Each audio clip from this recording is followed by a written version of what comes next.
Assalamualaikum warahmatullahi wabarakatuh. Salam sejahtera untuk kita semua. Sahabat podcast kerukunan, kembali lagi kita membahas tentang seputar kerukunan di Kota Medan di dalam podcast ini. Podcast ini dibawahi oleh Forum Kerukunan Umat Beragama di Kota Medan.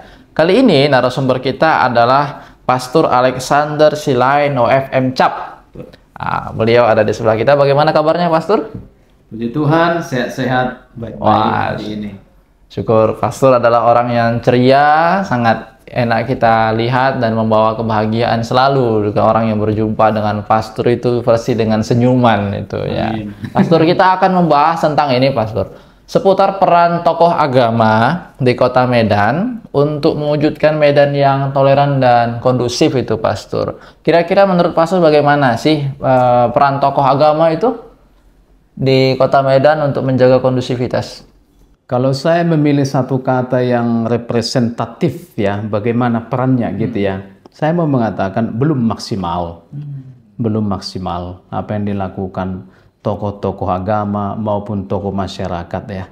Karena jika kita lihat pun sekarang misalnya, siapa sih tokoh yang sungguh-sungguh bisa kita andalkan atau kita bisa pegang, atau katakanlah dialah tokoh. Sementara banyak tokoh mengatakan diri tokoh, tapi ketokohannya itu dibuktikan dengan apa? Itu dulu kan.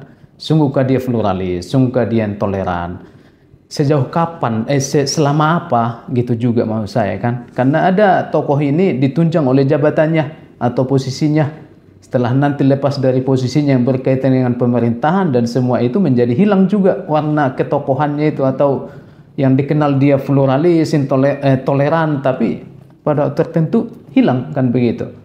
Nah, gitu yang saya lihat. Maka memang ini harus menjadi concern ya untuk kami juga tokoh-tokoh agama ini, bahwa ini harus dilihat sebagai panggilan, bukan karena dorongan kepentingan tertentu, jabatan tertentu atau situasi tertentu, tidak. Ini mestinya panggilan dari Tuhan, dari Allah kepada setiap orang untuk mewujudkan. Itu artinya toleransi. Itu artinya saya kira menjadi tokoh agama, tokoh masyarakat yang memperjuangkan toleransi. Karena ini mendesak juga di Medan ini. Betul. Pastor, Medan ini kan kota 1000 ketua, Pastor. Seperti yang Pastor katakan tadi, dia tokoh yang seperti apa, kan betul itu kan. Tokoh yang seperti apa yang sebenarnya bisa jadi panutan itu kan. Pastor, 1000 ketua nih, sikit-sikit banyak ketua-ketua nih, Pastor. Tahulah Kota Medan bahkan. Ya, Pastor, langkah strategis nih, Pastor, menjaga harmoni dan toleransi di Kota Medan, menurut Pastor bagaimana? Iya, dalam hal ini kan kalau mau mencari langkah strategis, mesti berkolaborasi antara pemerintah dan juga tokoh-tokoh agama tadi, ya kan. Namun kalau dibilang misalnya langkah-langkah strategis, ini hal yang menjadi sulit. Karena saya bayangkan strategis itu langsung bisa diterapkan kepada masyarakat kan. Bagaimana supaya kerukunan itu nanti terjadi.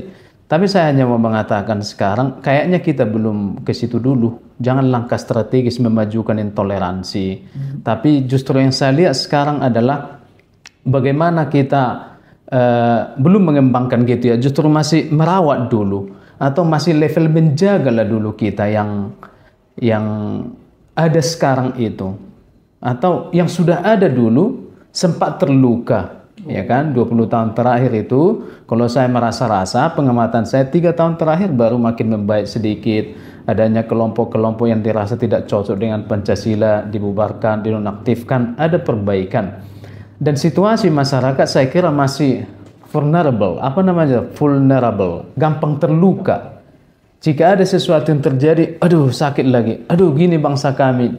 Jadi merawat ini dulu yang perlu. Bagaimana supaya kita merasa nyaman dulu bahwa riak-riak itu terjamin tidak akan ada dulu ke depan. Kita jaga yang sudah baik di Kota Medan ini. Terakhir masih ada yang kita dengar dengan agama atau gereja tertentu yang masih melakukan ibadah di depan kantor wali kota. Itu pun orang nggak tahu alasan dan semua polemik itu, tapi orang yang melihat itu ribuan interpretasi kan. Betul. Maka ini ada, nggak bisa kita katakan sama orang sebenarnya begini, nggak terceritakan semua. Yang pasti dengan itu ada yang terluka lagi pihak tertentu, ada yang merasa tidak bersalah dengan itu. Maka bagaimana kita dulu merawat dengan cara jangan sampai terjadi lagi. Jangan sampai ada lagi terjadi yang seperti itu kita dengar, kita baca di kota Medan ini. Ini dulu yang paling penting. Daripada meningkatkan, menjaga dulu jangan ada yang terjadi. Supaya luka itu atau bekas luka yang belum sungguh sembuh itu pelan-pelan menguatkan gitu. Itu sih kalau ditanya strategi untuk saya, bagaimana menjaga atau membuat rakyat kita ini yakin bahwa tidak akan ada lagi.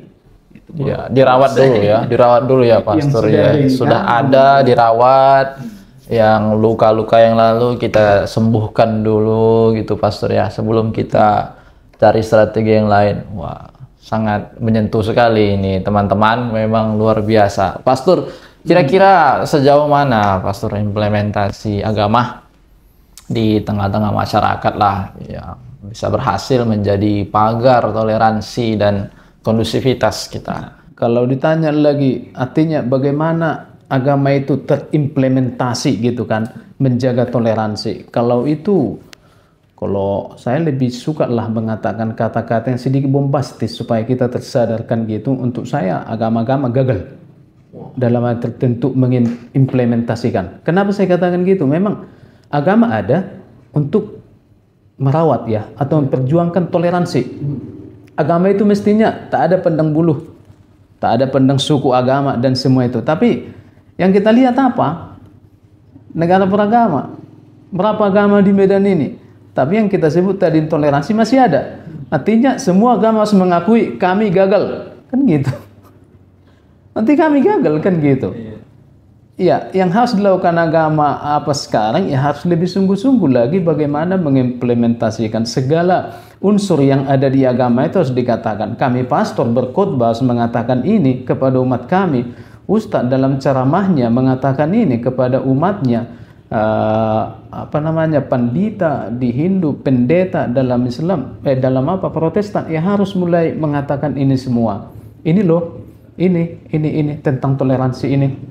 Harus dikatakan dengan sungguh-sungguh. Begitu, dan ini menjadi PR kita semua ya, mengimplementasikan ajaran agama. Jangan sampai misalnya umat itu menjadi terhasut justru karena tokoh-tokoh yang salah mengatakan sesuatu atau bahkan menyetir sesuatu sehingga terbawa kepada intoleran, kan gitu. Nah, ini juga agama menurut saya harus lebih waspada, lebih hati-hati. Bagaimana caranya tergantung agamanya. Kalau kami di Katolik semua kebetulan satu komando. Kalau uskup mengatakan begini, semua pastor harus ikut itu. Kalau nggak mengikuti bisa dipecat atau bisa disuspensi kalau ajarannya berbeda dari pimpinannya. Uskup juga bisa dipecat kalau tidak sesuai dengan ajaran dari Paus di Vatikan. Jadi itu suatu keberuntungan kalau gereja ini mengatakan harus memperjuangkan toleransi, maka semua jajaran ke bawah akan ikut serta dengan itu. Jika dikatakan tidak, memang akan tidak. Nah, komando itu saya kira perlu untuk setiap agama supaya arah itu bisa satu dan sama gitu ya, setiap agama, yakni memperjuangkan toleransi tadi. Begitu saya lihat supaya agama itu terimplementasi dengan baik ya. Harus ada yang menyetir, mengomandoi, mengarahkan para pimpinan-pimpinan atau yang mewartakan agama itu. Nah, gitu dia. Luar biasa, luar biasa. Pastor, memang menjaga itu tadi Pastor, kita tak lepaslah dengan kemajuan zaman ini Pastor. Zaman sekarang sikit-sikit kalau kita salah ngomong nih viral Pastor. Betul. Media sosial itu wah tidak terkontrol sekali itu Pastor. Bagaimana menurut pandangan Pastor sendiri sebagai tokoh agama tentang media sosial ini? Apakah dia berperan untuk membantu atau menghambat tentang menjaga harmoni dan kerukunan kita ini Pastor? Sosmed, medsos, media sosial. Pada dirinya dia netral, ya kan? Pada dirinya dia netral. Dia itu menurut saya anugerah juga dari Tuhan. Sehingga apapun yang kita katakan dalam seketika sampai ke belahan bumi lain. Tapi memang kalau kita amati berkaitan dengan toleran dan intoleransi ini, sepertinya lebih banyak di sana termuat konten-kontennya lebih banyak tentang intoleransi. Iya. Itu aja masalahnya. Jadi seolah-olah media sosial itu bisa disalahkan. Sebenarnya bukan dia pribadi atau dia sendiri yang disalahkan, tapi orang yang menggunakan dia menjadi sepertinya lebih negatif dalam hal ini ya, dalam hal ini. Lu pengetahuan beda lagi misalnya dan semua itu.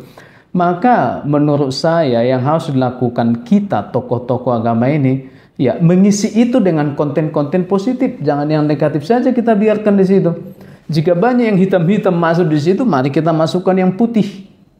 Ya, supaya seimbang kalau nggak bisa kita lawan. Yang semestinya bisa kita lawan. Kalau saya tanpa mengekang misalnya kebebasan berbicara dan semua itu, tidak melanggar undang-undang ITE itu, apa itu informasi dan transaksi elektronika itu, ya sebaiknya masyarakat, sebaiknya pemerintah itu bisa meng-cut ya, menseleksi yang sifatnya sudah berlawanan dengan undang-undang, berlawanan dengan Pancasila, yang ada hasutan di situ konten itu, ya udahlah cekal aja itu ya. Kan begitu saya. Take down saja ya. Ya. Dengan begitu awam gitu ya, atau orang-orang jemaat yang tidak tahu konteks nanti nggak terhasut gitu loh. Aku takut bahwa banyak terhasut. Orangnya baik tapi karena dengar begini-begini akhirnya jadi salah memilih posisi.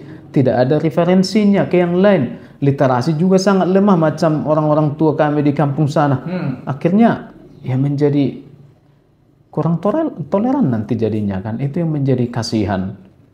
Maka untuk saya sih kalau praktis, kalau mau pemerintah tanpa seperti yang aku bilang tadi melanggar hak seseorang berbicara atau berekspresi ya seimbangkan itu. Kalau pemerintah atau kementerian informatika dan semua itu tidak sampai ke situ, kamilah tokoh-tokoh agama yang harus bicara lebih positif, bahkan barangkali menekel sesuatu yang tidak. Nah kan gitu. Masalahnya kita lihat tidaklah ada di situ pihak yang memperjuangkan toleransi, pihak yang toleransi. Kalau yang toleransi macam menyerang yang toleransi itu banyak. Ketika ada mengatakan sesuatu yang positif justru dicerca.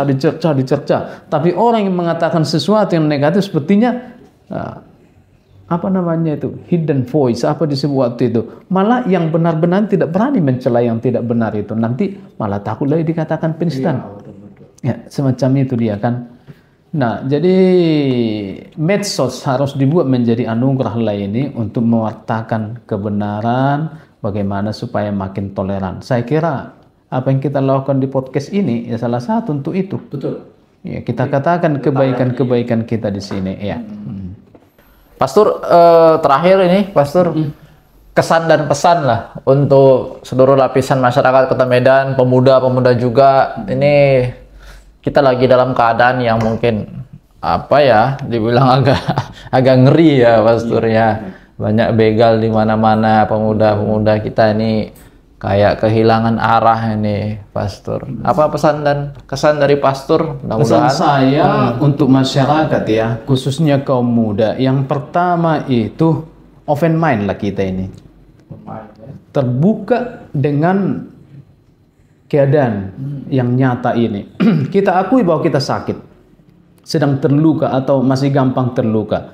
Kalau kita mengakui keadaan itu pasti kita akan mau berobat kalau kita sakit kan. Ini yang harus kita lakukan pertama. Apa yang mau saya katakan juga, terbukalah dengan kemanusiaan. Apa maksudku di situ? Bahwa kemanusiaan ini harus kita perjuangkan. Lepas dulu dari agama. Kita menghargai manusia sebagaimana manusia terus dihargai, hak asasinya dan semua, termasuk beragama nanti. Dan yang ketiga, agama itu juga, agama yang benar menurut saya adalah agama yang perjuangkan kemanusiaan. Kalau ada agama, karena agama itu sendiri atau digunakan agama itu untuk merendahkan, menomorduakan atau bahkan melecehkan orang lain, kemanusiaan orang lain, jangan dulu agama orang lain, itu sudah menjadi salah. Maka mari belajar tentang kemanusiaan tadi, mari terbuka dengan ajaran agama orang lain juga supaya kita tahu. Dengan begitu nanti mengenal. Tak kenal maka tak sayang. Jika ku kenal agama Islam, saya S2 dalam bidang agama Islam, saya kuliah ke Mesir, saya kuliah ke Roma. Dan saya juga mengajar Islam untuk frater-frater yang ada atau calon-calon pastor di Sinaksak. Saya tidak pernah memburukkan agama Islam, saya tahu. Karena saya tahu saya tidak pernah menjadi anti. Kalau saya mau anti, gunakan nanti bisa kukatakan banyak hal yang negatif ataupun negatifkan. Tetapi kan terbuka. Kita kenal, maka kita akan menjadi sayang. Oh begitu mereka. Ya berarti harus begini kita buat supaya kita berdamai. Jadi untuk kita semua, mari lebih terbuka gitu ya. Menerima saudara-saudara kehidupan ini gitu. Sering Ustadz juga mengatakan itu kan, perbedaan itu sunnatullah kan gitu. Ya memang benar, nggak mungkin tidak. Memang rencana Tuhan kita berbeda, agama juga berbeda. Maka dalam perbedaan ini, ya kita harus berjuang untuk damai, toleran satu sama lain. Karena itu yang Tuhan inginkan, maka mencipta kita berbeda. Tidak untuk pecah, tapi untuk tetap akrab dengan berbagai sudut pandang atau agama yang berbeda. Begitu menurut saya pesan saya. Luar biasa, Pastor. Saya terus terang apa yang dikatakan Pastor akan membuka pikiran saya untuk kita berkehidupan lagi ke depannya ini, Pastor. Pastor, terima kasih. Kita waktu juga yang membatasi podcast kita ini, pembicaraan kita ini sangat luar biasa dan bernilai positif sekali. Mudah-mudahan teman-teman semua bisa menangkap dengan baik dan sempurna menerjemahkannya, karena memang berkehidupan harus seperti itu ya, Pastor ya. Harus kita open mind, kita janganlah terlalu ini ya, terkungkung sekali dengan pemikiran itu, teman-teman semua.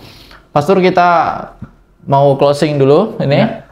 Salam kerukunan. Rukun, rukun, rukun. Kasih ya. Terima kasih, Pastor. Assalamualaikum warahmatullahi wabarakatuh. Salam sejahtera untuk kita semua.